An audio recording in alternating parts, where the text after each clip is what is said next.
ಎವ್ರಿವ್ಯಾನ್, welcome back to my YouTube channel. ತುಂಬಾ ದಿನ ಆಯಿತು ಲೆಂತಿ ವ್ಲಾಗ್ನ ಅಪ್ಲೋಡ್ ಮಾಡಿ. ಸೊ ಇದು ಬಂದು ಕಂಪ್ಲೀಟ್ ದಸರಾ ಹಾಲಿಡೇಸ್ ಇತ್ತಲ್ಲ, ಹಬ್ಬದ ದಿನದಿಂದ 5 ಡೇಸ್ ಹೊರಗಡೆ ಟ್ರಿಪ್ ಹೋಗಿದ್ವಿ ನಾವು ಮಂಗಳೂರು ಮತ್ತು ಉಡುಪಿಗೆ. ಸೊ ಅದರದ್ದು ಕಂಪ್ಲೀಟ್ ವ್ಲಾಗ್ ಆಗಿರುತ್ತೆ. ಸೊ ಇನ್ನು ದಸರಾ ಹಬ್ಬದ ದಿನ ಪೂಜೆ ಎಲ್ಲ ಮಾಡಿ ಮುಗಿಸಿ ನಾವು ಅವತ್ತು ಸಾಯಂಕಾಲ ಹೊರಟಿದ್ವಿ. ಇದು ಆ್ಯಕ್ಚುಲಿ ಥರ್ಸ್ಡೇ ಅನಿಸುತ್ತೆ, ಗುರುವಾರ ಪೂಜೆ ಎಲ್ಲ ಮಾಡಿ ಮುಗಿಸಿ ನಾವು ಗುರುವಾರ ಸಾಯಂಕಾಲ ನಾವು ಬೆಂಗಳೂರಿಂದ ಸ್ಟಾರ್ಟ್ ಮಾಡಿದ್ವಿ. ನನಗಂತೂ ತುಂಬಾ ಚೆನ್ನಾಗಿ ಹೋಯಿತು ಹಾಲಿಡೇಸ್ ಅಂತೂ, ದಸರಾ ಹಾಲಿಡೇಸ್. ನನಗೆ ಆ್ಯಕ್ಚುಲಿ 2 ಡೇಸ್ ಇದ್ದಿದ್ದು, ನಾವು ಒಂದು ದಿನ ಎಕ್ಸ್ಟ್ರಾ ರಜೆ ತೊಗೊಂಡಿದ್ದೆ, ಮತ್ತು ನನ್ನ ಮಗನಿಗೂ ಸಹ 1 ವೀಕ್ ಹಾಲಿಡೇ ಇತ್ತು. ಸೊ ಹಾಗಾಗಿ ಎಲ್ಲಾದರೂ ಹೊರಗಡೆ ಹೋಗಿ ಬರೋಣ ಅಂತ ಅವನು ಹೇಳ್ತಾ ಇದ್ದ. ಸೊ ಹಾಗಾಗಿ ದೇವಸ್ಥಾನಕ್ಕೆ ಹೋದಂಗೂ ಆಗುತ್ತೆ, ಸ್ವಲ್ಪ ಅವನು ಔಟಿಂಗ್ ಮಾಡ್ಕೊಂಡು ಇದ್ದಂಗೆ ಆಗುತ್ತೆ ಅಂತ ಅಂದ್ಬಿಟ್ಟು ನಾವು ಪೂಜೆ ಎಲ್ಲ ಮಾಡಿ ಮುಗಿಸಿ ಸ್ಟಾರ್ಟ್ ಮಾಡಿದ್ವಿ. ಸೊ ಈ ಕಂಪ್ಲೀಟ್ ವ್ಲಾಗ್ನ ನೋಡಿ, ತುಂಬ ಚೆನ್ನಾಗಿದೆ ವ್ಲಾಗ್ ಅಂತೂ. ಸೊ ನಿಮಗೆಲ್ಲರೂ ಸಹ ಇಷ್ಟ ಆಗುತ್ತೆ ಅಂತ ಅಂದ್ಕೊಳ್ತೀನಿ. ಸೊ ನಾನು ಅಷ್ಟೇ ತುಂಬ ಎಂಜಾಯ್ ಮಾಡಿದೆ. ಸೊ ಹೋಪ್ ನಿಮ್ಮೆಲ್ಲರಿಗೂ ಈ ವಿಡಿಯೋ ಇಷ್ಟ ಆಗುತ್ತೆ ಅಂತ ಅಂದ್ಕೊಳ್ತೀನಿ. ಪ್ಲೀಸ್ ಯಾರೆಲ್ಲ ಸಬ್ಸ್ಕ್ರೈಬ್ ಮಾಡ್ದಿರಾ ನೋಡ್ತಾ ಇದ್ದರೆ ಪ್ಲೀಸ್ ಸಬ್ಸ್ಕ್ರೈಬ್ ಮಾಡ್ಕೊಳ್ಳಿ. ಇನ್ಸ್ಟಾಗ್ರಾಮ್ ಪೇಜ್ ಮತ್ತು ಫೇಸ್ಬುಕ್ ಪೇಜ್ನೂ ಸಹ ಫಾಲೋ ಮಾಡಿ. ಸೊ ನಾನು ಮತ್ತು ಪೂಜೆ ಎಲ್ಲ ಇವತ್ತು ಬೆಳಗ್ಗೆ ಬೇಗ ಎದ್ದು ಮನೆಯಲ್ಲೆಲ್ಲ ಕೆಲಸ ಮಾಡಿ ಮನೆಯಲ್ಲೆಲ್ಲ ಪೂಜೆ ಮಾಡಿ, ನಮ್ಮದು ಸಣ್ಣದಾಗಿ 2 ಕಾರು ಮತ್ತು 1 2 ವೀಲರ್ ಅಷ್ಟೇ ಇದ್ದಿದ್ದು. ಸೊ ಅದನ್ನು ಪೂಜೆ ಎಲ್ಲ ಮಾಡಿ ಮುಗಿಸಿ ಸೊ ನಾವು ಎಲ್ಲನೂ ಸ್ಟಾರ್ಟ್ ಮಾಡ್ಕೊಂಡ್ವಿ. ಪೂಜೆ ಎಲ್ಲನೂ ಮಾಡೋಷ್ಟರೊಳಗೇನೆ ಮಧ್ಯಾಹ್ನ ಆಗೋಯಿತು, 11-12 ಗಂಟೆ ಆಗೋಯಿತು. ನಾವಿಲ್ಲಿಂದ ಮನೆ ಬಿಟ್ಟಾಗ ಆಲ್ಮೋಸ್ಟ್ 1:30 ಅಷ್ಟಾಗಿತ್ತು.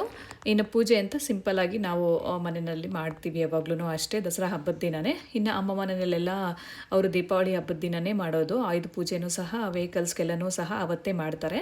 ಸೊ ನಾವು ನಮಗೆ ದೀಪಾವಳಿ ನೋಮೆಲ್ಲ ಇಲ್ಲ, ಜಸ್ಟ್ ನಾರ್ಮಲಾಗಿ ಪೂಜೆ ಮಾಡ್ತೀವಿ. ಸೊ ನಾವು ಆ ಥರ ಪೂಜೆ ಎಲ್ಲ ಮಾಡಿ ಸ್ಟಾರ್ಟ್ ಮಾಡಿ ಇನ್ನು ನಾವು ಹೊರಟ್ವಿ. ಪೂಜೆ ಎಲ್ಲ ಮಾಡಿದ ತಕ್ಷಣವೇ ಒಂದು 1 ಅವರ್ ಬಿಟ್ಕೊಂಡು ಊಟ ಎಲ್ಲ ಮಾಡಿಕೊಂಡು ಮನೆ ಬಿಟ್ಟು ಹೊರಟಿದ್ವಿ.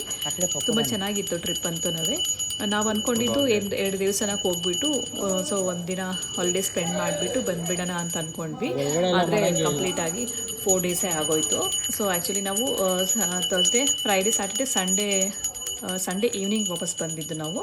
ಸೊ ಹಂಗಾಗಿ 4 ಡೇಸ್ ಕಂಪ್ಲೀಟಾಗಿ ವೊಕೇಶನ್ನೇ ಆಗೋಯಿತು ನಮಗೆ ಹೊರಗಡೆ. ಇನ್ನು ಮಂಗಳೂರು ಕಡೆ ಅಂತೂ ಅಷ್ಟೊಂದು ಮಳೆ ಎಲ್ಲ ಏನೂ ಇರಲಿಲ್ಲ, ಚೆನ್ನಾಗಿ ಬಿಸಿಲೇ ಇತ್ತು. ಮಧ್ಯಾಹ್ನ ಹೊತ್ತಂತೂ ಸಿಕ್ಕಾಪಟ್ಟೆ ಬಿಸಿಲು ಅನ್ನಿಸ್ತಾ ಇತ್ತು. ಮಳೆ ಅಂತ ಏನೂ ಇರಲಿಲ್ಲ. ನಾವು ಮಳೆ ಇರುತ್ತೇನೋ ಅಂದ್ಕೊಂಡಿದ್ವಿ. ಸೊ ಮಳೆ ಎಲ್ಲ ಏನೂ ಇರಲಿಲ್ಲ. ಸೊ ಪೂಜೆ ಅಂತೂ ಚೆನ್ನಾಗಾಯಿತು ಮನೆಯಲ್ಲಿ.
ಹಾಸನ ರೀಚ್ ಆಗೋಷ್ಟರೊಳಗೆ ಒಂದು 3 ಗಂಟೆ ಹಂಗೆ ಆಗಿತ್ತು. ಸೊ ಇನ್ನು ಸಾಯಂಕಾಲ ಸ್ವಲ್ಪ ತುಂತುರು ಮಳೆ ಬರ್ತಾ ಇತ್ತು ಅಷ್ಟೇ.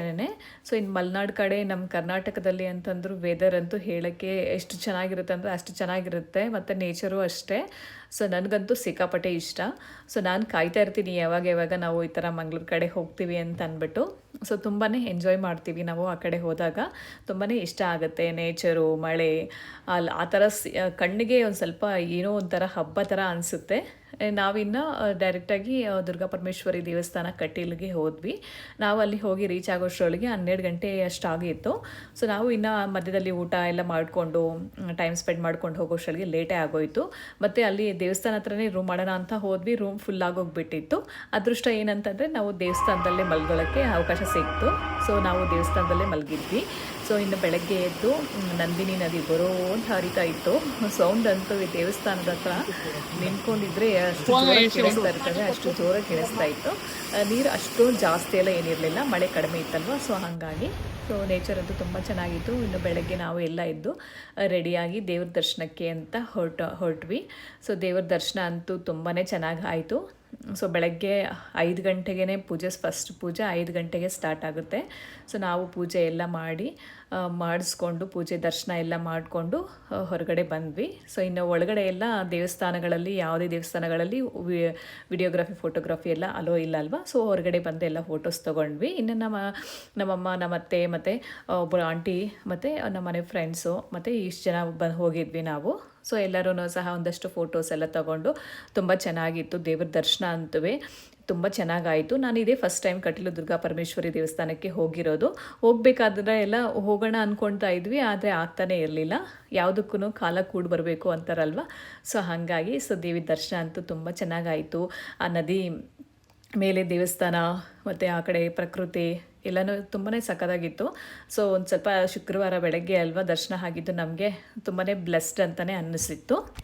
ಇನ್ನು ಮಕ್ಕಳಿಗೆ ರಜೆ ಇರೋದ್ರಿಂದಾಗಿ ಮಕ್ಕಳಿಗೆ ವೆಕೇಷನ್ ಅಂತಲೂ ಒಂದು ಸಲ ಔಟಿಂಗ್ ಕರ್ಕೊಂಡು ಹೋಗಿ ಥರನೂ ಅನಿಸುತ್ತೆ. ಮತ್ತು ನಾವು ದೇವಸ್ಥಾನಗಳಿಗೆ ವಿಸಿಟ್ ಮಾಡೋ ಥರ ಅಂತ ಅನಿಸುತ್ತೆ ಅಂತ ಅಂದ್ಬಿಟ್ಟು ನಾವು ಈ ಥರ ಹೊರಗಡೆ ಹೋಗ್ತೀವಿ.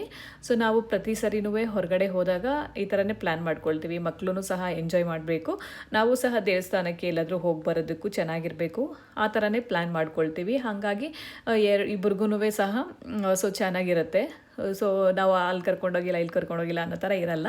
ಮಕ್ಕಳು ಅಷ್ಟೇ ನೀರಲ್ಲಿ ಆಟಾಡೋಕ್ಕೆ ಆ ಥರದ್ದೆಲ್ಲನೂ ಸಹ ಚೆನ್ನಾಗಿರುತ್ತೆ ನಾವು. ಸೊ ಹಂಗಾಗಿ ಈ ಥರನೇ ಪ್ಲ್ಯಾನ್ ಮಾಡಿಕೊಂಡು ಹೋಗ್ಬಿಟ್ಟು ಬರ್ತೀವಿ. ಸೊ ನನಗಂತೂ ಸಿಕ್ಕಾಪಟ್ಟೆ ಇಷ್ಟ ಆಗುತ್ತೆ ಈ ಥರನೇ ಹೋಗೋದು. ನಾವು ಪ್ರತಿ ಸರಿನೂ ಫ್ಯಾಮಿಲಿ ಔಟಿಂಗ್ ಅಂತ ಹೋದಾಗ ಸೊ ಹೀಗೆ ಚೆನ್ನಾಗಿರುತ್ತೆ. ನಾವು ದೇವಸ್ಥಾನಗಳಿಗೆಲ್ಲನೂ ಹೋದರೆ ಒಂಥರ ಏನೋ ಒಂದು ಪಾಸಿಟಿವ್ ವೈಬ್ಸ್ ಇರುತ್ತಲ್ವಾ. ಹಾಗಾಗಿ ಸೊ ಮತ್ತೆ ನಾವು ಇನ್ನು ಕಟೀಲು ದುರ್ಗಾ ಪರಮೇಶ್ವರಿ ದೇವಸ್ಥಾನ ಹತ್ರದಿಂದ ಅಲ್ಲಿ ನಾವು ಬಂದು ಹೊರಗಡೆ ಊಟ ಎಲ್ಲ ಮಾಡಿಕೊಂಡು, ಮತ್ತು ಇನ್ನು ಆದಿಸ್ಥಳ ಕುತ್ತಾರ್ ದೇವಸ್ಥಾನ, ಕರಗಜ್ಜ ದೇವಸ್ಥಾನ, ಸೊ ಇಲ್ಲಿ ಬಂದ್ವಿ. ಸೊ ಇಲ್ಲಿ ಬಂದು ಒಳಗಡೆ ಸ್ಟ್ರಿಕ್ಟಾಗಿ ವಿಡಿಯೋ ಫೋಟೋಗ್ರಫಿ ಎಲ್ಲ ಏನೂ ಇಲ್ಲೇ ಇಲ್ಲ. ಸೊ ಅಲ್ಲಿ ಎಲ್ಲ ದರ್ಶನ ಎಲ್ಲ ಮಾಡಿಕೊಂಡು ಸೊ ನಾವು ಕಂಪ್ಲೀಟಾಗಿ ನೈಟ್ ಹೊತ್ತು ಹೋದರೆ ದೇವಸ್ಥಾನ ಮುಂದೆ ಆ್ಯಕ್ಚುಲಿ ವೆಹಿಕಲ್ಸ್ ಲೈಟ್ ಕೂಡ ಸಹ ಆಫ್ ಮಾಡ್ಕೊಂಡು ಬರ್ತಾರೆ ಅಲ್ಲಿ. ಅಷ್ಟು ಸ್ಟ್ರಿಕ್ಟಾಗಿ ಲೈಟ್ನ ಅವಾಯ್ಡ್ ಮಾಡ್ತಾರೆ ಅಲ್ಲಿ. ಸೊ ಒಳಗಡೆನೂ ಅಷ್ಟೇ ಏನು ಲೈಟ್ ಎಲ್ಲ ಏನೂ ಇರೋದಿಲ್ಲ. ಸೊ ಹಾಗಾಗಿ ಸೊ ನಾವು ಸಹ ಹೋಗಿ ದರ್ಶನ ಎಲ್ಲ ಮಾಡ್ಕೊಂಡು ಬಂದ್ವಿ. ಇನ್ನು ಮಕ್ಕಳೆಲ್ಲ ಸಹ ಬೀಚಿಗೆ ಹೋಗೋಣ ಅಂತಂತಂದರು. ಸರಿ ಬೀಚಿಗೆ ಹೋಗಿ ಒಂದಷ್ಟು ಹೊತ್ತು ಆಟ ಆಡ್ತಾ ಇದ್ರು. ಇನ್ನು ನಮ್ಮಮ್ಮ ನಮ್ಮತ್ತೆ ಅವರೆಲ್ಲನೂ ಸಹ ಅವರೆಲ್ಲ ಬಿಸಿಲು ಜಾಸ್ತಿ ಇರೋದ್ರಿಂದ ಸೊ ಅವರು ಏನು ಬಂದಿಲ್ಲ ಬೀಚ್ ಹತ್ರ ಎಲ್ಲನೂ. ಬೀಚ್ ಹತ್ರ ಅಂದರೆ ನನಗೆ ನೋಡೋಕ್ಕೆ ಎಲ್ಲ ಇಷ್ಟ, ಬಟ್ ನೀರಲ್ಲೆಲ್ಲ ಆಡೋಕ್ಕೆ ನನಗೆ ಇಷ್ಟ ಆಗಲ್ಲ. ಆ ನೀರು ಒಂದ್ಸಲ ಉಪ್ಪು ಸೊ ಕೈಗಳು ಆಗಲೇ ಬಿಸಿಲಿಗೆ ಸುಟ್ಟೋಗ್ತಾ ಇತ್ತು. ಸೊ ಆದ್ರೂ ಸಹ ಸ್ವಲ್ಪ ಇವರೆಲ್ಲ ಆಟ ಆಡ್ತಾ ಇದ್ರಲ್ಲ, ಸೊ ನಾವು ಅಷ್ಟೊಂದಷ್ಟು ಫೋಟೋಸು ವಿಡಿಯೋಸ್ ಎಲ್ಲ ಮಾಡಿಕೊಂಡು ಸೊ ಮಕ್ಕಳ ಎಂಜಾಯ್ ಮಾಡಿದ್ರು. ಸೊ ಅವ್ರ ಜೊತೆಯಲ್ಲಿ ಸುಮ್ಮನೆ ಹಾಗೆ ಓಡಾಡ್ಕೊಂಡಿದ್ವಿ. ಸೊ ತುಂಬಾ ಚೆನ್ನಾಗಿತ್ತು. ಸೊ ಸಮುದ್ರ, ನೀರು, ಅದ್ರ ಮುಂದೆ ನಿಂತ್ಕೊಂಡ್ರೆ ಆ ಸೌಂಡ್ಗೆ ಸಹ ಎದೆನಲ್ಲಿರೋ ಭಯ ಎಲ್ಲ ಹೋಗ್ಬಿಡುತ್ತೆ. ಸೊ ನನಗಂತೂ ಆ ಥರ ಫೀಲ್ ಆಗುತ್ತೆ. ಅಲ್ಲೂ ಹತ್ರ ಹೋದ ನಿಂತ್ಕೊಂಡಾಗ ಏನೋ ಒಂಥರ ಮನಸ್ಸಿಗೆ ನೆಮ್ಮದಿ ಮತ್ತು ಏನೋ ಒಂಥರ ಎನರ್ಜಿ ಸಿಗ್ದಂಗೆ ಆಗುತ್ತೆ. ಈ ಥರ ನೀರು ಹತ್ತಿರ ಹೋಗಿ ಆ ಸೌಂಡು ಸದ್ದು ಕೇಳಿಸ್ಕೊಳ್ಳೋದೇ ಒಂದು ಏನೋ ಒಂಥರ ಚೆನ್ನಾಗಿರುತ್ತೆ. ಸೊ ಹೇಳೋಕ್ಕಾಗಲ್ಲ, ಅದನ್ನು ಫೀಲ್ ಮಾಡಿದ್ರೆ ಮಾತ್ರ ಗೊತ್ತಾಗುತ್ತೆ. ಸೊ ನಾವು ಆ ಥರ ಹೋಗಿ ಸಡನ್ನಾಗಿ ನಾವು ಎಲ್ಲೆಲ್ಲೋ ಕಾಂಕ್ರೀಟ್ ಕಾಡಲ್ಲಿ ಇದ್ಕೊಂಡು ಈ ಥರ ನೀರು ತುಂಬ ನೀರಿರೋ ಕಡೆ ಹತ್ರ ಸಡನ್ನಾಗಿ ಹೋಗಿ ನಿಂತ್ಕೊಂಡ್ರೆ ಒಂದು ಸ್ವಲ್ಪ ಹೊತ್ತು ಒಂದು ಏನೋ ಒಂಥರ ಯಾವುದೋ ಬೇರೆ ಲೋಕಕ್ಕೆ ಬಂದಿದ್ದೀವಿ ಅನಿಸ್ಬಿಡುತ್ತೆ ಆ ನೀರಿನ ಶಬ್ದ ಅದಕ್ಕೆಲ್ಲನೂ. ಸೊ ಚೆನ್ನಾಗಿತ್ತು. ನಾವೊಂದಷ್ಟು ಫೋಟೋಸ್ ವೀಡಿಯೋಸ್ ಎಲ್ಲ ತಗೊಂಡು ಸೊ ಎಲ್ಲ ಬಂದ್ವಿ. ತುಂಬ ಜನ ಬಿಸಿಲಲ್ಲಿ ನೀರ ಹತ್ರ ಇರೋವರೆಗೂ ಒಂದು ಸ್ವಲ್ಪ ತಣ್ಣಗಿರೋದಂಗೆ ಅನಿಸುತ್ತೆ. ಸೊ ನೀರು ಬಿಟ್ಟು ದೂರ ಬಂದರೆ ಸಿಕ್ಕಾಪಟ್ಟೆ ಬಿಸಿಲು ಅಂತ ಅನಿಸುತ್ತೆ. ಸೊ ಆ ಥರನೇ ಹಾಗೆ ಎಂಜಾಯ್ ಮಾಡಿಕೊಂಡು ಸೊ ಡೇನ ಸ್ಪೆಂಡ್ ಮಾಡಿಕೊಂಡು ಬಂದ್ವಿ.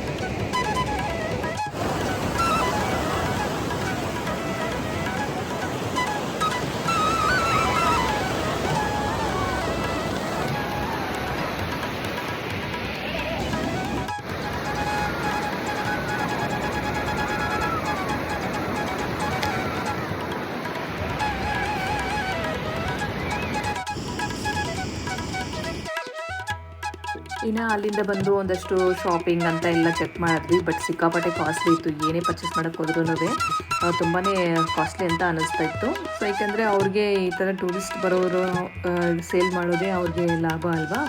ಸೊ ಹಾಗಾಗಿ ಒಂದಷ್ಟು ಕಾಸ್ಟ್ಲಿ ಅಂತ ಅನಿಸುತ್ತು. ನಾವೇನು ಅಷ್ಟೊಂದು ಪರ್ಚೇಸ್ ಎಲ್ಲ ಮಾಡಲಿಕ್ಕೆಲ್ಲ ಹೋಗಿಲ್ಲ. ಜಸ್ಟ್ ಚೆಕ್ ಮಾಡಿದ್ವಿ. ಚೆಕ್ ಮಾಡಿ ನನಗೇನು ವರ್ತ್ ಅಂತ ಅನಿಸಿಲ್ಲ. ಸೊ ಹಾಗಾಗಿ ನಾನೇನು ಪರ್ಚೇಸ್ ಎಲ್ಲ ಮಾಡೋಕ್ಕೆ ಹೋಗಿಲ್ಲ. ಯಾಕೆಂದರೆ ಆಬ್ವಿಯಸ್ಲಿ 6 ಮಂತ್ಸ್ 7 ಮಂತ್ಸ್ ಹೋಗ್ತಾನೆ ಇರ್ತೀವಿ. ಸೊ ಹಾಗಾಗಿ ಇಷ್ಟ ಆಗಿಲ್ಲ. ಸೊ ಇನ್ನೇನು ತೊಗೊಳೋದು ಅಂತ ಅಂದ್ಬಿಟ್ಟು ವಾಪಸ್ ಬಂದುಬಿಟ್ವಿ. ಸೊ ಇನ್ನು ಅಲ್ಲಿಂದ ಹೊರಟಿ ನಾವು ಮತ್ತೆ ಇನ್ನು ಊಟ ಟೈಮ್ ಆಗಿತ್ತು. ಸೊ ಇವರೆಲ್ಲನೂ ಸಹ ನಾನ್ ವೆಜ್ ತಿನ್ನಬೇಕು ಅಂತ ಅಂದ್ಬಿಟ್ಟು ಮೀನೂಟ ಫೇಮಸ್ ಅಲ್ವಾ ಮಂಗ್ಳೂರಿಗೆ ಹೋದ್ಮೇಲೆ ಇನ್ನು ಮೀನೂಟ ತಿಂದಿರೋ ಯಾರು ಬರ್ತಾರೆ. ಸೊ ಹಾಗಾಗಿ ಎಲ್ಲರೂ ಮೀನೂಟ ತಿನ್ನೋಕ್ಕೆ ಅಂತ ಹೋದರು. ನಾನು ನಮ್ಮಮ್ಮ ಇದ್ರೂ ನಾನ್ ವೆಜ್ ತಿನ್ನೋದಿಲ್ಲ. ಸೊ ಹಾಗಾಗಿ ನಾವೇನು ಹೋಗಿಲ್ಲ. ಅವರೆಲ್ಲ ಹೋಗ್ಬಿಟ್ಟು ಊಟ ಎಲ್ಲ ಮಾಡಿಕೊಂಡು ಬಂದರು. ಸೊ ಊಟ ಎಲ್ಲ ಮಾಡ್ಕೊಂಡು ಬರೋಷ್ಟೊಳಗೆ ಇನ್ನು ಲೇಟ್ ಈವ್ನಿಂಗೇ ಆಗೋಯಿತು. ತುಂಬಾ ಸ್ವಲ್ಪ ಲೇಟೇ ಆಯಿತು. ಸೊ ಇನ್ನು ಅಲ್ಲಿಂದ ಬಂದು ಸಿಕ್ಕಾಪಟ್ಟೆ ಬಿಸಿಲು ಬೇರೆ ಜಾಸ್ತಿ ಇತ್ತು. ಸೊ ಮಧ್ಯಾಹ್ನ ಊಟಕ್ಕೆ ಅಂತಂದರೆ ಲೇಟ್ ಅಂದರೆ 3 ಗಂಟೆ ಮೇಲೆ ಆಗೋಗಿತ್ತು. ಸೊ ಹಾಗಾಗಿ ಇನ್ನು ಹಚ್ಚಿಕೊಂಡಿರೋದು ಬೇಡ ಅಂತ ಅಂದ್ಬಿಟ್ಟು ಮಾಡಿ ಮುಗಿಸ್ಕೊಂಡು ಸೊ ನಾವು ಮತ್ತೆ ಇನ್ನು ಅಲ್ಲಿಂದ ಕೊಲೂರಿಗೆ ಹೋದ್ವಿ. ಕೊಲೂರಿಗೆ ಹೋಗೋಷ್ಟೊಳಗೆ ಲೇಟ್ ಆಯಿತು. ಅಲ್ಲಿ ಕೊಲೂರು ದೇವಸ್ಥಾನ ಹತ್ರನೇ ರೂಮ್ ಬುಕ್ ಮಾಡಿದ್ವಿ. ಸೊ ರೂಮಲ್ಲಿ ಹಂಗೆ ರೆಸ್ಟ್ ಮಾಡಿಬಿಟ್ಟು ಸೊ ಬೆಳಗ್ಗೆ ಇದು ಬೇರೆ ದೇವಸ್ಥಾನ ಏನು ನಾನ್ ವೆಜ್ ಎಲ್ಲ ತಿಂದಿದ್ರಲ್ಲ ಅವರೆಲ್ಲ ನೋಡಿ. ಸೊ ದೇವಸ್ಥಾನಕ್ಕೆಲ್ಲ ಏನು ಬೇಡ. ಸೊ ಹಾಗೆ ನಾನ್ ವೆಜ್ ಎಲ್ಲ ತಿಂತಾರೆ ಅಂತ ಅಂದ್ಬಿಟ್ಟು ಹಂಗೆ ಸ್ವಲ್ಪ ಓಡಾಡೋಣ ಅಂತ ಅಂದ್ಬಿಟ್ಟು ಸೊ ಹಂಗೆ ಕುಂದಾಪುರ ಆನ್ ದ ವೇ ಅಲ್ವಾ. ಸೊ ಕುಂದಾಪುರಕ್ಕೆ ಹೋಗಬೇಕಾದ್ರೆ ರೋಡಲ್ಲಿ ಆ ರೋಡ್ ಫುಲ್ಲು ಬೀಚಲ್ಲಿ ಸೈಡಲ್ಲಿ ರೋಡ್ ಸೈಡಲ್ಲಿ ಇದು ಸನ್ಸೆಟ್ ವ್ಯೂ ಅಂತಂದರೆ ಸೂಪರಾಗಿತ್ತು. ನಾವು ಅದೇ ಟೈಮ್ಗೆ ಹೋಗಿ ಪಾಸ್ ಆಗ್ತಾ ಇದ್ವಲ್ಲ ಅದೇ ರೋಡ್. ಹಾಗಾಗಿ ಅಲ್ಲಿನೂ ಸಹ ಸ್ವಲ್ಪ ಹುಡುಗರೆಲ್ಲನೂ ಸ್ವಲ್ಪ ಟೈಮ್ ಸ್ಪೆಂಡ್ ಮಾಡಿದ್ರು. ತುಂಬ ಚೆನ್ನಾಗಿ ಎಂಜಾಯ್ ಮಾಡೋದು. ಸನ್ಸೆಟ್ ವ್ಯೂ ಅಂತಂದರೆ ಸಿಕ್ಕಾಪಟ್ಟೆ ಚೆನ್ನಾಗಿತ್ತು. ಸಾಯಂಕಾಲ ಆಗ್ತಾ ಇದ್ದಂತೆ ಸಮುದ್ರದ ಅಲೆಗಳು ಜಾಸ್ತಿನೇ ಆಗ್ತಾಯಿತ್ತು. ಸಣ್ಣಗಿದ್ದಿದ್ದ ಅಲೆಗಳೆಲ್ಲ ಮಧ್ಯಾಹ್ನ ಹಂಗೆ ಬೋರ್ ಬರಿತಾ ಇತ್ತು ಸಮುದ್ರ ಅಂತೂ. ನೋಡೋಕ್ಕೆ ಅಷ್ಟು ಚೆನ್ನಾಗಿತ್ತು. 1-2 ಕಣ್ಣು ಸಾಲಲ್ಲ ಆ ಸಮುದ್ರ, ಆ ವ್ಯೂಸ್ ನೋಡೋಕ್ಕಂತೂ ನೀರು ಅದು ತುಂಬಾ ಚೆನ್ನಾಗಿತ್ತು. ಸಿಕ್ಕಾಪಟ್ಟೆ ಮಕ್ಕಳೆಲ್ಲ ತುಂಬ ಎಂಜಾಯ್ ಮಾಡಿದ್ರು. ಸೊ ನಾವು ಒಂದಷ್ಟು ಫೋಟೋಸ್ ಎಲ್ಲ ಕ್ಲಿಕ್ ಮಾಡಿಕೊಂಡು ಇನ್ನು ನಮ್ಮ ಅಮ್ಮ ಮತ್ತೆ ಸ್ವಲ್ಪ ಕಾಲು ನೋವಿದೆ ಅಲ್ಲೆಲ್ಲ ಹೋಗೋಕ್ಕಾಗಲ್ಲ ಅಂತ ಅಂದ್ಬಿಟ್ಟು ಇಲ್ಲೇ ದೂರದಲ್ಲಿ ಕೂತ್ಕೊಂಡಿದ್ರು. ಸೊ ನಾವೆಲ್ಲ ಹೋಗಿ ಫೋಟೋಸ್ ಎಲ್ಲ ಕ್ಲಿಕ್ಸ್ ಮಾಡಿಕೊಂಡು ಎಲ್ಲ ಬಂದ್ವಿ.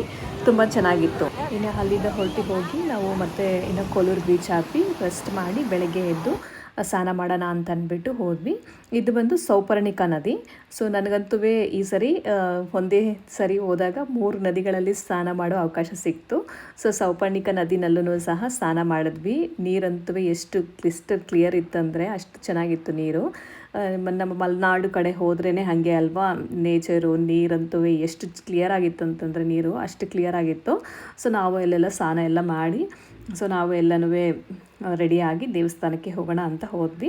ಬೆಳಗ್ಗೆನೇ ನಾವು ಸ್ವಲ್ಪ ಹೊರಗಡೆ ಜಾಸ್ತಿ ಸುತ್ತಾಡ್ಬಿಟ್ಟಿದ್ವಲ್ಲ, ಸ್ವಲ್ಪ ಟಯರ್ಡ್ ಆಗಿಬಿಟ್ಟಿತ್ತು. ಬೆಳಗ್ಗೆ ಒಂದು ಸ್ವಲ್ಪ ಲೇಟಾಗಿ ಒಂದು 7-8 ಗಂಟೆಗೆ ಎದ್ದಿದ್ದು. ಸೊ ಎದ್ದು ಇನ್ನು ನಾವು ಸ್ನಾನ ಎಲ್ಲ ಮಾಡಿಕೊಂಡು ನದಿ ಹತ್ರನೇ ಹೋಗಿದ್ವಿ ಸ್ನಾನ ಮಾಡೋಕ್ಕೆಲ್ಲನೂ ಸಹ. ಸೊ ಅಲ್ಲಿ ನದಿನಲ್ಲಿ ಸ್ನಾನ ಮಾಡಿದ್ರೆ ಡ್ರೆಸ್ ಚೇಂಜಿಂಗ್ ಎಲ್ಲನೂ ಸಹ ರೂಮ್ ಫೆಸಿಲಿಟೀಸ್ ಎಲ್ಲ ಇದೆ, ಫ್ರೀ ಆಫ್ ಕಾಸ್ಟೇ ಇದೆ. ಸೊ ನದಿನಲ್ಲಿ ಸ್ನಾನ ಮಾಡಿ ಹೋಗಿ ದೇವ್ರ ದರ್ಶನ ಮಾಡ್ಕೊಳ್ಳೋಣ ಅಂತ ಅಂದ್ಬಿಟ್ಟು ರೆಡಿಯಾಗಿ ಹೋದ್ವಿ. ಸೊ ಅಲ್ಲಂತೂ ನೀರು ತುಂಬಾ ಚೆನ್ನಾಗಾಯಿತು. ನಮ್ಮ ಮಕ್ಕಳಂತೂ ತುಂಬ ಚೆನ್ನಾಗಿ ಎಂಜಾಯ್ ಮಾಡಿದ್ರು. ಅವ್ರಿಗಂತೂ ನೀರಲ್ಲಿ ಈಜಾಡೋದು, ನೀರಲ್ಲಿ ಆಟ ಆಡೋದು ಅಂದರೆ ತುಂಬಾ ಇಷ್ಟ ಆಗುತ್ತೆ. ಸೊ ಹಾಗಾಗಿ ಅವರು ಎಲ್ಲ ನೀರಲ್ಲೆಲ್ಲ ಆಟ ಆಡಿ ಸ್ನಾನ ಎಲ್ಲ ಮಾಡಿ ನಾವು ದೇವಸ್ಥಾನಕ್ಕೆ ಹೋಗೋಣ ಅಂತ ಅಂದ್ಬಿಟ್ಟು ಹೊರಟ್ವಿ. ಸೊ ದೇವಸ್ಥಾನ ಹತ್ರ ಸ್ವಲ್ಪ ಕ್ರೌಡ್ ಇತ್ತು. ಸೊ ದೇವಸ್ಥಾನ ಇನ್ನು ರಜಾ ಇತ್ತಲ್ವ, ಸ್ಯಾಟರ್ಡೆ ಸಂಡೇ ಮತ್ತು ಫ್ರೈಡೇ ಎಲ್ಲನೂ ಸ್ವಲ್ಪ ಕ್ರೌಡ್ ಇತ್ತು. ಸರಿ ಮೂಕಾಂಬಿಕಾ ದೇವಸ್ಥಾನಕ್ಕೆ ಹೋಗಿ ಇಲ್ಲಿ ಅಕ್ಷರಾಭ್ಯಾಸ ಎಲ್ಲನೂ ಮಾಡಿಸ್ತಾರೆ ಮಕ್ಕಳಿಗೆ, ಅನ್ನಪ್ರಾಶನ ಈ ಥರದ್ದೆಲ್ಲನೂ ಜಾಸ್ತಿ ಮಾಡಿಸ್ತಾರೆ. ಸೊ ಹಾಗಾಗಿ ತುಂಬಾ ಕ್ರೌಡ್ ಇತ್ತು. ಸೊ ಎಲ್ಲನೂ ಮಾಡಿಸೋರೆಲ್ಲ ಮಾಡಿಸ್ತಾಯಿದ್ರು. ನಾವು ಹೋಗಿ ದೇವಸ್ಥಾನಕ್ಕೆ ದರ್ಶನಕ್ಕೆ ಅಂತ ಅಂದ್ಬಿಟ್ಟು ಹೋದ್ವಿ. ಸೊ ಇನ್ನು ಏಜ್ ಆದವ್ರು ಇದ್ದರೆ ಅವ್ರಿಗೆಲ್ಲನೂ ಸಹ ಫಸ್ಟ್ ಗೇಟಿಂದನೇ ಅಲೋ ಮಾಡ್ತಾಯಿದ್ರು. ಸರಿ ಹಾಗಾಗಿ ನಮ್ಮಮ್ಮನ ಮತ್ತು ನಮ್ಮ ಅತ್ತೆ ಮತ್ತು ಇನ್ನೊಬ್ಬರು ಆಂಟಿ ಇದ್ರಲ್ಲ ಅವ್ರನ್ನ ಸಹ ಡೈರೆಕ್ಟಾಗಿ ದರ್ಶನಕ್ಕೆ ಮಾಡೋಕ್ಕೆ ಬಿಟ್ಬಿಟ್ಟು ನಾವು ಕ್ಯೂವಿಂದ ಹೋಗಿ ದರ್ಶನ ಮಾಡ್ಕೊಂಡು ಬಂದ್ವಿ. ದೇವ್ರ ದರ್ಶನ ಅಂತೂ ತುಂಬಾ ಚೆನ್ನಾಗಾಯಿತು. ಬ್ಲೆಸ್ಸೆಡ್ ಡೇ ಅಂತಲೇ ಅನಿಸಿತ್ತು. ಸೊ ಇನ್ನು ದೇವ್ರ ದರ್ಶನ ಎಲ್ಲ ಮಾಡಿಕೊಂಡು ಮತ್ತು ನಾವು ಇನ್ನು ಇಲ್ಲಿ ಅನ್ನಪ್ರಸಾದ ಎಲ್ಲ ಮಾಡಿಕೊಂಡು ಸೊ ದೇವಸ್ಥಾನದಿಂದ ಹೊರಗಡೆ ಹೋಗಿ ಮತ್ತು ಇನ್ನು ಧರ್ಮಸ್ಥಳಕ್ಕೆ ಹೊರಟ್ವಿ ನಾವು. ಇನ್ನು ದರ್ಶನ ಎಲ್ಲ ಮಾಡಿ ಅಲ್ಲಿಂದ ಹೊರಡೋಷ್ಟರೊಳಗೆ ಒಂದಷ್ಟು ಲೇಟೇ ಆಯಿತು. ಸೊ ನಮಗೆ ಸಾಯಂಕಾಲನೇ ಆಗೋಯಿತು. ದಿನಕ್ಕೆ ಒಂದು ಅಟ್ಲೀಸ್ಟ್ 1-2 ದೇವಸ್ಥಾನ ಮತ್ತು ಅಲ್ಲಿ ಸುತ್ತಾಡಿ ಇನ್ನು ಹೊರಗಡೆ ಹೋದರೆ ಗೊತ್ತಾಗುತ್ತಲ್ಲ. ಸೊ ಹಿಂಗಾಗೂ ಹಾಗೆ ಸುತ್ತಾಡಿ ಟೈಮ್ ಸ್ಪೆಂಡ್ ಮಾಡ್ತೀವಿ ಮತ್ತು ಟೈಮ್ ಆಗೋದೇ ಗೊತ್ತಾಗೋದಿಲ್ಲ. ಸೊ ಅದೇ ಥರ ಅಂತ ಅನಿಸುತ್ತೆ. ಸೊ ಇಲ್ಲಿ ಈ ಕಡೆ ಇರೋ ಆರ್ಕಿಟೆಕ್ಚರ್ ಆಗಿರ್ಬೋದು ಮತ್ತು ದೇವಸ್ಥಾನಗಳು ಅಂತೂ ಎಷ್ಟು ಚೆನ್ನಾಗಿರುತ್ತೆ ಅಂದರೆ ಅಷ್ಟು ಚೆನ್ನಾಗಿರುತ್ತೆ. ಸೊ ನಮ್ಮ ಮಲೆನಾಡು ಕಡೆ ಸಿಕ್ಕಾಪಟ್ಟೆ ಇಷ್ಟ ಆಗುತ್ತೆ. ಮತ್ತು ಅಲ್ಲಿಂದ ನಾವು ಇನ್ನು ಹೊರಟಿ ಮತ್ತು ಬ್ರಹ್ಮಲಿಂಗೇಶ್ವರ ದೇವಸ್ಥಾನಕ್ಕೆ ರೀಚ್ ಆದ್ವಿ. ಇದು ಮಾರಣ್ಣಕಟ್ಟೆ. ಇನ್ನು ಕೊಲ್ಲೂರು ಹತ್ರದಿಂದ ಒಂದು 30-40 ಕಿಲೋಮೀಟ್ರ್ ಒಳಗಡೆ ಇದೆ. ಸೊ ಅಲ್ಲಿಂದ ಇಲ್ಲಿಗೆ ಬಂದ್ವಿ ನಾವು. ಸೊ ಇಲ್ಲಿಗೆ ಬಂದು ಒಂದಷ್ಟು ಶಾಪಿಂಗ್ ಎಲ್ಲ ಮಾಡ್ಕೊಂಡ್ವಿ. ಸರಿ ಅಂತ ಅಂದ್ಬಿಟ್ಟು ಇವೆಲ್ಲ ನೋಡ್ತಾ ಇದ್ವಿ. ದೇವ್ರ ದರ್ಶನಕ್ಕೆ ಸ್ವಲ್ಪ ಯಾರಿಗೋ ವೆಯ್ಟ್ ಮಾಡ್ತಾ ಇದ್ವಿ. ಸೊ ಹಾಗಾಗಿ ಸೊ ಇಲ್ಲೆಲ್ಲ ಚೆನ್ನಾಗಿರುತ್ತೆ. ಈ ಥರ ಬಿದ್ರಿಂದು ಮತ್ತು ಈ ಥರ ಅಡಿಕೆ ಬಟ್ಟೆಯಿಂದ ಸ್ವಲ್ಪ ಈ ಥರ ಹ್ಯಾಟ್ಸು ಈ ಥರದ್ದೆಲ್ಲ ಅಲ್ಲಿ ಇವ್ರಿಗೆ ಅದನ್ನು ಹಾಕ್ಕೊಂಡ್ರೆ ಮಳೆಗೆಲ್ಲನೂ ತಲೆ ನೆನೆದಿರ ಇರುತ್ತೆ. ಎಷ್ಟೇ ಮಳೆ ಬಂದ್ರೂ ತಡೆಯುತ್ತೆ, ಅದು ಅಷ್ಟು ಚೆನ್ನಾಗಿರುತ್ತೆ. ಸೊ ಹಾಗಾಗಿ ದೇವಸ್ಥಾನ ಹತ್ರನೆಲ್ಲ ಒಂದು ಸ್ವಲ್ಪ ಶಾಪಿಂಗ್ ಆ ಥರದ್ದೆಲ್ಲ ಮಾಡಿಕೊಂಡು ಸೊ ಇನ್ನು ದೇವಸ್ಥಾನಕ್ಕೆ ಹೋಗೋಣ ಅಂತ ಅಂದ್ಬಿಟ್ಟು ಹೂವು ಎಲ್ಲ ತೊಗೊಂಡು ರೆಡಿ ಆದ್ವಿ. ಸೊ ಪೂಜೆಗೆ ಬೇಕಾಗಿರೋದು ಸಾಮಗ್ರಿಗಳನ್ನೆಲ್ಲ ತಗೊಂಡು ಈ ದೇವಸ್ಥಾನಕ್ಕೆ ನಾನು ಇದೇ ಫಸ್ಟ್ ಟೈಮ್ ಹೋಗಿರೋದು. ಇದು ಬಂದು ಮಾರಣ್ಣಕಟ್ಟೆ ಬ್ರಹ್ಮಲಿಂಗೇಶ್ವರ ದೇವಸ್ಥಾನ ಅಂತ ತುಂಬ ಪ್ರಸಿದ್ಧಿ ದೇವಸ್ಥಾನ ಅಂತ ಕೇಳಿದ್ದೀನಿ. ಸೊ ಹಾಗಾಗಿ ಸರಿ ಹಾಗೆ ಪಾಸ್ ಆದ್ವಲ್ಲ, ಸೊ ನಾವು ಹೋಗಿ ಬರೋಣ ಅಂತ ಅಂದ್ಬಿಟ್ಟು ಹೋಗಿದ್ವಿ. ದೇವರ ದರ್ಶನ ಅಂತೂ ತುಂಬಾ ಚೆನ್ನಾಗಿ ಆಯಿತು. ಇನ್ನು ದೇವರ ಒಳಗಡೆ ಗರ್ಭಗುಡಿನಲ್ಲೆಲ್ಲ ವಿಡಿಯೋ ಎಲ್ಲ ಆ ಥರ ಎಲ್ಲ ಮಾಡ್ಕೊಳ್ಳಲ್ಲ. ಸೊ ಹಾಗಾಗಿ ನಾನು ಬರೀ ಪಿಕ್ ಅಷ್ಟೇ ಹಾಕಿದ್ದೀನಿ. ಸೊ ಇನ್ನು ದೇವಸ್ಥಾನ ಹೊರಗಡೆ ಎಲ್ಲ ನೋಡಿಕೊಂಡು ದೇವಸ್ಥಾನದಲ್ಲಿ ಮತ್ತು ದೇವ್ರ ಪ್ರಸಾದನೂ ಸಹ ಮಧ್ಯಾಹ್ನ ಊಟಕ್ಕೆ ನಾವು ಇಲ್ಲಿಗೆ ಬಂದ್ವಿ. ಸೊ ಇನ್ನು ಮಧ್ಯಾಹ್ನ ಊಟಕ್ಕೆ ಸೊ ಇಲ್ಲಿ ದೇವಸ್ಥಾನದಲ್ಲೇ ಪ್ರಸಾದ ತಿಂದ್ವಿ. ಪ್ರಸಾದ ಅಂತೂ ಎಷ್ಟು ಟೇಸ್ಟಾಗಿತ್ತು ಅಂತಂದರೆ, ನಮ್ಮ ಮಂಗ್ಳೂರು ಕಡೆ ಎಲ್ಲ ಹೋಗಿಬಿಟ್ರೆ ಮಲೆನಾಡು ಕಡೆ ಪ್ರತಿಯೊಂದು ದೇವಸ್ಥಾನದಲ್ಲಿ ಯಾವುದೇ ದೇವಸ್ಥಾನಕ್ಕೆ ಹೋದ್ರೂ ಅನ್ನ ಪ್ರಸಾದ ಅಂತೂ ಸಿಕ್ಕೇ ಸಿಗುತ್ತೆ. ಸೊ ನಾವು ಯೋಚನೆ ಮಾಡೋ ಅವಶ್ಯಕತೆನೇ ಇಲ್ಲ ಊಟಕ್ಕೆ ಏನಪ್ಪ ಮಾಡೋದು ನೆಕ್ಸ್ಟ್ ಪ್ಲ್ಯಾನ್ ಅಂತ ಅಂದ್ಬಿಟ್ಟು. ಸೊ ಊಟ ಅಂತೂ ತುಂಬಾ ಟೇಸ್ಟಿ ಆಗಿರುತ್ತೆ, ತುಂಬ ಚೆನ್ನಾಗಿರುತ್ತೆ ತಿನ್ನೋದಕ್ಕೆ. ಸೊ ನನಗೆ ತುಂಬ ಸಿಕ್ಕಾಪಟ್ಟೆ ಇಷ್ಟ ಆಗುತ್ತೆ. ನಾನು ಮಿಸ್ ಮಾಡ್ಕೊಳ್ಳೋದೇ ಇಲ್ಲ ದೇವ್ರ ಪ್ರಸಾದ ಅಂತೂ. ಸೊ ನಾವು ಅಲ್ಲಿಂದ ಊಟ ಎಲ್ಲ ಮಾಡಿಕೊಂಡು ಇನ್ನು ಹೊರಟಿ ಇನ್ನು ಧರ್ಮಸ್ಥಳಕ್ಕೆ ರೀಚ್ ಆದ್ವಿ ನೈಟು. ಇನ್ನು ನೈಟ್ ರೀಚ್ ಆಗಿ ನಾವು ಆಲ್ಮೋಸ್ಟ್ 7-8 o'clock ಆಗಿತ್ತು ದೇವಸ್ಥಾನಕ್ಕೆ ರೀಚ್ ಆಗೋಷ್ಟರೊಳಗೆ. ಸೊ ಇನ್ನು 8:30ಗೆ ಸ್ಟಾಪ್ ಮಾಡಿಬಿಡ್ತಾರೆ ದೇವ್ರ ದರ್ಶನಕ್ಕೆ ಬಿಡೋದು. ಸೊ ಹಾಗಾಗಿ ನಾವು ಹೋಗಿ ಬೇಗ ದರ್ಶನ ಮಾಡ್ಕೊಬಿಡೋಣ ಅವತ್ತೇ ಅಂತ ಅಂದ್ಬಿಟ್ಟು ಇನ್ನು ಧರ್ಮಸ್ಥಳ ಶ್ರೀ ಮಂಜುನಾಥ ಸ್ವಾಮಿ ದರ್ಶನವೂ ಸಹ ಮಾಡ್ಕೊಂಡ್ವಿ. ಇದು ದೇವರ ದರ್ಶನ ಅಂತೂ ತುಂಬಾ ಚೆನ್ನಾಗಿ ಆಯಿತು. ಸೊ ಇನ್ನು 8:30 ಆಗಿಬಿಟ್ರೆ ಸ್ಟಾಪ್ ಮಾಡಿಬಿಡ್ತಾರಲ್ವ. ಸೊ ಹಾಗಾಗಿ ಒಂದು ಸ್ವಲ್ಪ ಬೇಗನೆ ಹೋಗಿದ್ವಿ. ಸೊ ನಮಗೆ ಒಂದು ರಶ್ನು ಅಷ್ಟೊಂದೇನು ಇರಲಿಲ್ಲ. ಸೊ ನಮಗೆ ದರ್ಶನ ಆಗೋಕ್ಕೆ ಒಂದು ಆಲ್ಮೋಸ್ಟ್ 1 hour 1.5 hour ಹಿಡಿಸ್ತು. ನಾವು 7:30 ಹೋಗಿದ್ದಕ್ಕೆ 8:30-9 ಗಂಟೆ ಒಳಗಡೆ ನಮಗೆ ದರ್ಶನ ಆಗಿತ್ತು. ಸೊ ಕ್ರೌಡ್ ಅಷ್ಟೊಂದೇನು ಇರಲಿಲ್ಲ. ಆಲ್ಮೋಸ್ಟ್ 1 ವರ್ಷನೇ ಆಗಿತ್ತು ನಾನು ಧರ್ಮಸ್ಥಳಕ್ಕೆ ಹೋಗಿ. ಸೊ 1 ವರ್ಷಕ್ಕೆ ತುಂಬಾ ಚೇಂಜಸ್ ಆಗಿದೆ. ಸೊ ಇವಾಗ ಎಲ್ಲ ಈ ಥರ ರೂಮ್ಗಳ ಥರ ಎಲ್ಲ ಮಾಡಿದ್ದಾರೆ. ಸೊ ರೆಸ್ಟ್ ಮಾಡಲಿಕ್ಕೆ ಭಕ್ತರೆಲ್ಲನೂ ಬಂದಾಗ ತಿರುಪತಿನಲ್ಲಿ ನೋಡಿರ್ತೀರಲ್ಲ ಒಳಗಡೆ ಹಾಕ್ತಾರಲ್ಲ ಅದೇ ಥರ ಇಲ್ಲೂ ಮಾಡಿದ್ದಾರೆ. ಈ ಫೆಸಿಲಿಟೀಸ್ ಎಲ್ಲ ತುಂಬ ಚೆನ್ನಾಗಿದೆ. ಸೊ ಏನಂದರೆ ಇಲ್ಲಿ ಕೂತ್ಕೊಳ್ಳೋದಕ್ಕೆಲ್ಲನೂ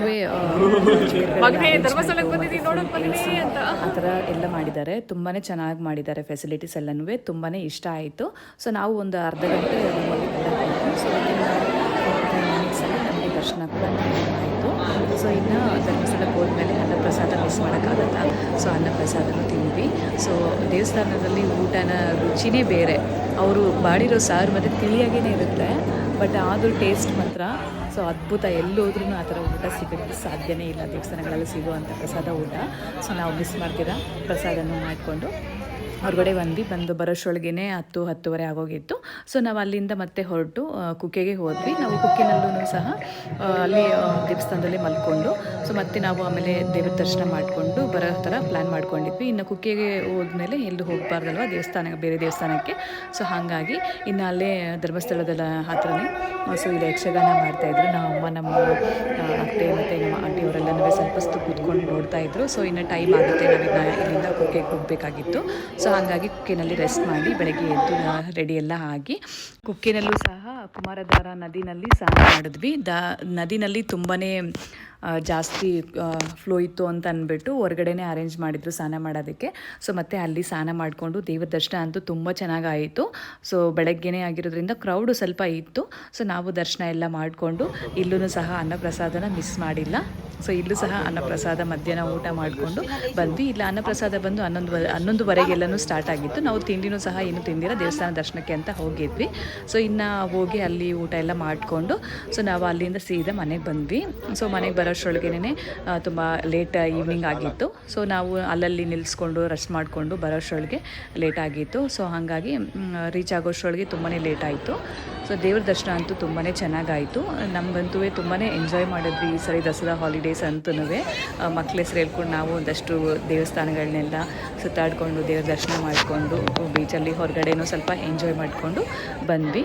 ಸೊ ಇದು ಏನೋ ಒಂಥರ ರಿಫ್ರೆಶಿಂಗ್ ಅಂತ ಅನ್ನಿಸ್ತು. ಸೊ ಆಫ್ಟರ್ ಲಾಂಗ್ ಟೈಮ್ ಆದಮೇಲೆ ಸ್ವಲ್ಪ ಬ್ರೇಕ್ ತೊಗೊಂಡು ತುಂಬ ಲಾಂಗ್ 5 days ಈ ಥರ ಆಯಿತು. ಸೊ ತುಂಬ ಚೆನ್ನಾಗಿ ಎಲ್ಲ ದರ್ಶನಗಳನ್ನು ಆಯಿತು. ಇನ್ನು ಹೊರಗಡೆನೂ ಸಹ ಬಿಸಿಲೇ ಇತ್ತು. ಸೊ ಇನ್ನು ಮಂಗಳೂರು ಮಡಿಕೇರಿ ಕಡೆ ಎಲ್ಲನೂ ಸ್ವಲ್ಪ ಮಳೆಗಾಲ ಅಲ್ವಾ, ಆದರೂ ಮಳೆ ಇರುತ್ತೇನೋ ಅಂದ್ಕೊಂಡಿದ್ವಿ. ಆದರೆ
ಆಗಿರ್ಬೋದು.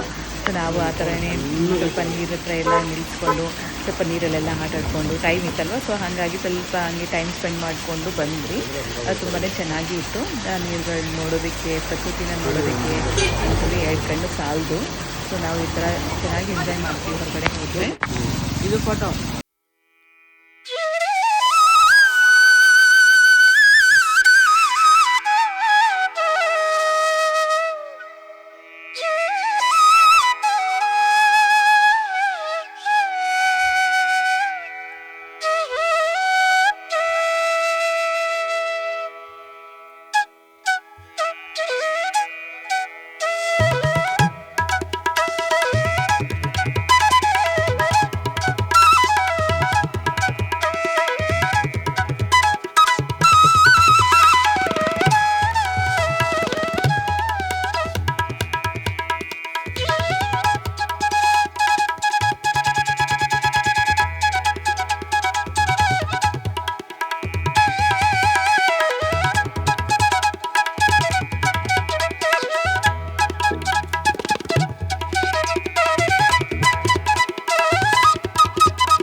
ಹಣ್ಣುಗಳೆಲ್ಲ ತೊಗೊಂಡೋಗಿದ್ವಿ. ಸೊ ಇನ್ನು ನಮ್ಮ ದಾರಿನಲ್ಲಿ ಸೊ ಕೋತಿಗಳೆಲ್ಲ ಇರ್ತಾವಲ್ವ, ಸೊ ಅವಕ್ಕೆಲ್ಲನೂ ಹಾಕಕ್ಕೆ ಅಂತ ಅಂದ್ಬಿಟ್ಟು ಟ್ರಾವೆಲ್ ಮಾಡಬೇಕಂದ್ರೆ ಹಣ್ಣು ಆಗಿರ್ಬೋದು, ಏನೇ ಆಗಿರ್ಬೋದು, ತಿಂಡಿಗಳಾಗಿರ್ಬೋದು, ಪ್ರಾಣಿಗಳಿಗೆ ಹಾಕಿದಾಗ ಒಂದು ಸ್ವಲ್ಪ ಒಳಗಡೆಗೆ ಹಾಕಿ, ರೋಡ್ ಸೈಡಲ್ಲಿ ಹಾಕಬೇಡಿ.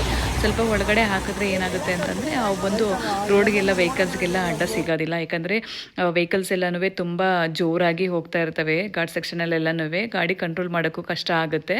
ಸೊ ಅಂಥ ಟೈಮಲ್ಲಿ ಹಾಗಾಗಿ ಪ್ರಾಣಿ ಪಕ್ಷಿಗಳಿಗೆಲ್ಲ ನೀವೇನಾದರೂ ಊಟ ಹಾಕಬೇಕು ಅಂತಂದರೆ ಸ್ವಲ್ಪ ಹೊಳಕ್ಕೆ ಹಾಕಿ, ರೋಡಿಂದ ಹೊಳಕ್ಕೆ ಗಿಡ ಮರಗಳು ಒಳಗಡೆ ಹಾಕಿದ್ರೆ ಅವು ಅಲ್ಲೇ ತಿನ್ಕೊಂಡು ಒಳಗಡೆಗೆ ಇರ್ತವೆ. ಇನ್ನೊಂದು ಸ್ವಲ್ಪ ಜನ ಏನು ಮಾಡ್ತಾರೆ ಅಂದರೆ ಎಲ್ಲ ರೋಡ್ಗೆ ಸುರಿದ್ಬಿಟ್ಟು ಹೋಗ್ಬಿಟ್ಟಿರ್ತಾರೆ, ಹಣ್ಣು ಆ ಥರದ್ದು, ತರಕಾರಿ ಆ ಥರದ್ದೆಲ್ಲನೂ. ಅವು ಪಾಪ ರೋಡಿಗೆ ಬಂದಾಗ, ವೆಹಿಕಲ್ಸು ಸಡನ್ನಾಗಿ ಬಂದಾಗ ಗಾಡಿಯವರು ಓಡಿಸ್ತಾ ಇರೋರು ಗಾಡಿ ಕಂಟ್ರೋಲ್ ಮಾಡೋಕ್ಕಾಗಲ್ಲ. ಅಂಥ ಟೈಮಲ್ಲೆಲ್ಲನೂ ಅವಕ್ಕೂ ಹಾನಿ ಆಗುತ್ತಲ್ವ. ಸೊ ಹಾಗಾಗಿ ನಾವು ಒಂದು ಸ್ವಲ್ಪ ತೊಗೊಂಡೋಗಿದ್ದೆಲ್ಲ ಸ್ವಲ್ಪ ಕಟ್ ಮಾಡಿ ಹೊಳಕ್ಕೆ ಹಾಕಿದ್ವಿ. ಸೊ ಇದಿಷ್ಟು ನನ್ನ complete Dasara holidays vacation vlog ಆಗಿತ್ತು. ನಿಮ್ಮೆಲ್ಲರಿಗೂ ತುಂಬಾ ಇಷ್ಟ ಆಗಿದೆ ಅಂತ ಅಂದ್ಕೊಳ್ತೀನಿ. ಯಾರ್ಯಾರೆಲ್ಲ ಸಬ್ಸ್ಕ್ರೈಬ್ ಮಾಡ್ದಿರ ನೋಡ್ತಾ ಇದ್ದರೆ ಪ್ಲೀಸ್ ಸಬ್ಸ್ಕ್ರೈಬ್ ಮಾಡ್ಕೊಳ್ಳಿ, ಇನ್ಸ್ಟಾಗ್ರಾಮ್ ಪೇಜ್ನ ಫಾಲೋ ಮಾಡ್ಕೊಳ್ಳಿ, ಫೇಸ್ಬುಕ್ ಪೇಜ್ನ ಫಾಲೋ ಮಾಡ್ಕೊಳ್ಳಿ. Thank you so much for watching. So see you all in the next vlog. Thank you.